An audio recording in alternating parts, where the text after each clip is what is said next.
Welcome to Rupali's blog. आज मैं मेरे चारधाम यात्रा के बारे में बताने जा रही हूँ। मेरे साथ मेरे फैमिली थे। तो हमारे जर्नी शुरू हुआ गुवाहाटी से दिल्ली तक, फिर दिल्ली से हरिद्वार तक। दिल्ली पे एक रात रुकने के बाद हम लोग हरिद्वार के लिए अपना जर्नी शुरू किया। हरिद्वार भारत का एक प्राचीन शहर है जहाँ पे पवित्र गंगा नदी बहती है।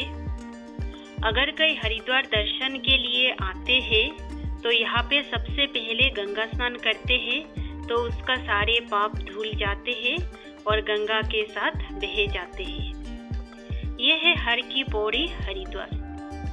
ये हरिद्वार का मेन अट्रैक्शन है जहाँ पे रोज लाखों भक्त आते हैं। तो गंगा नदी के पास जाते ही हम लोग मुक्त हो गए।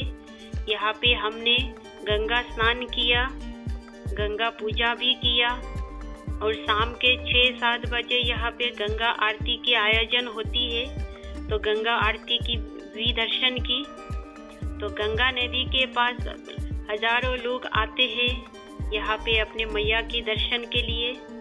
तो उसके बाद हम लोग पास के एक शिव मंदिर में चले गए। यहाँ पे एक बहुत बड़ी शिव जी की मूर्ति है। यह दर्शन करने के बाद हम लोग निकल पड़े दूसरे मंजिल की तरफ। यहाँ पे हमने माँ मनसा देवी और माँ चंडी की मंदिर की दर्शन की। माँ मनसा देवी की मंदिर पहाड़ की बहुत ही चढ़ाई पर है। यहाँ पे पूजा पार्वन करने के बाद हम लोग निकल पड़े ऋषिकेश के लिए। ऋषिकेश ऋषियों की धरती ऋषिकेश। यहाँ पे बहुत शांति से माँ गंगा बहती है।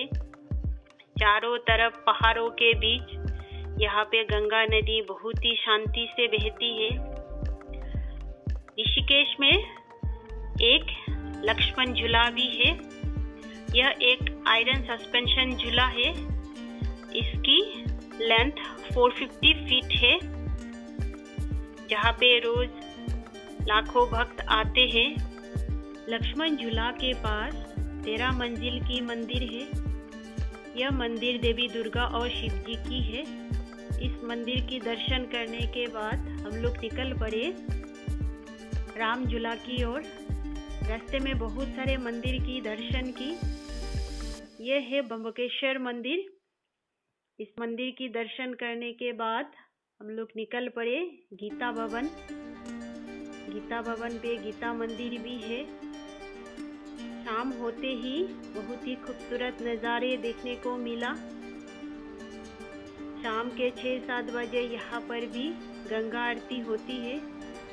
तो यहाँ पे गंगा पूजा करने के बाद शाम के 6-7 बजे त्रिवेणी घाट पहुँचे, जहाँ पे गंगा आरती होती है। यहाँ पे गंगा आरती दर्शन किया। तो गंगा के खूबसूरत नज़ारे दर्शन के बाद हम लोग निकल पड़े नीलकंठ मंदिर की ओर।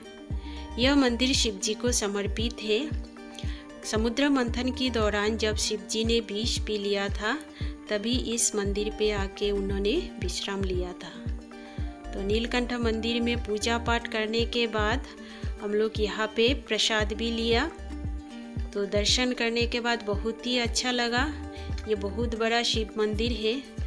नेक्स्ट डे हम लोग चले अपने दूसरे मंजिल की तरफ। ये है हमारे मथुरा और वृंदावन की तरफ हम लोग चलने लगे। ब्रिज की नगरी राधिका धाम, यहाँ पे बस राधा रानी ही बसती है। तो वृंदावन पहुँचते ही हम लोग पहले बार दर्शन किया राधा कुंड। ये एक राधा रानी की कुंड है जिसके पास में श्याम कुंड भी होते हैं। तो राधा कुंड परिक्रमा करते वक्त हम लोग बहुत ही आनंद लिया। तो जाते जाते यहाँ पे ललिता कुंड की भी दर्शन की। यहाँ पे बहुत सारे और भी कुंड है और यहाँ पे बहुत सारे बंदर भी होते हैं, इससे बहुत बच के रहना चाहिए। तो उसके बाद हम लोग परिक्रमा शुरू किया गोवर्धन की, जहाँ पर रास्ते पे कुसुम सरोवर मिला। तो कुसुम सरोवर के चारों तरफ कदम पे पेड़ है। तो हम लोग परिक्रमा करते करते ये गोवर्धन टेम्पल पे आके पहुँच गए। यही है वो गोवर्धन टेम्पल जो कृष्ण भगवान ने उठाया था। तो यहाँ पे पूजा पार्वण करने के बाद हम लोग बस अपने दूसरी परिक्रमा भी शुरू किया। तो पूरी परिक्रमा करने में लगभग 1-2 दिन लग जाता है। तो यहाँ पे हम लोग मंदिर में आके प्रसाद भी लिया। ये है गिरिराज टेम्पल। यहाँ पे बहुत सारे लोग अपने अनाज ये सब भी चढ़ाते हैं और रास्ते पे बहुत सारे मोर भी दिखाई दिए। तो नेक्स्ट दिन हम लोग निकल पड़े बरसाना की तरफ। ये बरसाना राधा रानी की जन्मभूमि है, जहाँ पे राधा रानी की बाल्य मूर्ति को पूजा की जाती है। तो बरसाना में बहुत सारे भक्त आते हैं। यहाँ पे पूजा मंदिर की दर्शन करना बहुत ही मुश्किल है, क्योंकि बहुत जल्दी मंदिर की दरवाज़ा बंद हो जाती है। तो टाइम पे आने से ही पूजा हो सकती है। तो बरसाना में बहुत ही रोमांचक दृश्य दिखने को मिला। ये राधा रानी की बहुत बड़ी मंदिर है। नेक्स्ट डे हम लोग निकले गोकुल की तरफ। ये है नंदगांव, जहाँ पे कृष्ण के अपने बचपन टाइम बिताया। ये कृष्ण के मतलब यहाँ पे कृष्ण ने अपना बचपन में खेला है। और यशोदा मैया के टेम्पल भी है। उसके बाद हम लोग निकले कीर्ति मंदिर की तरफ। तो कीर्ति मंदिर बहुत ही खूबसूरत एक मंदिर है। ये है राधा रानी की माता की नाम कीर्ति है, तो उन्हीं की श्रद्धा में ये मंदिर बनाया हुआ है। तो रात के टाइम में ये बहुत ही खूबसूरत लगता है, मतलब लाइटिंग वेरिएबल कलर दिखाता है।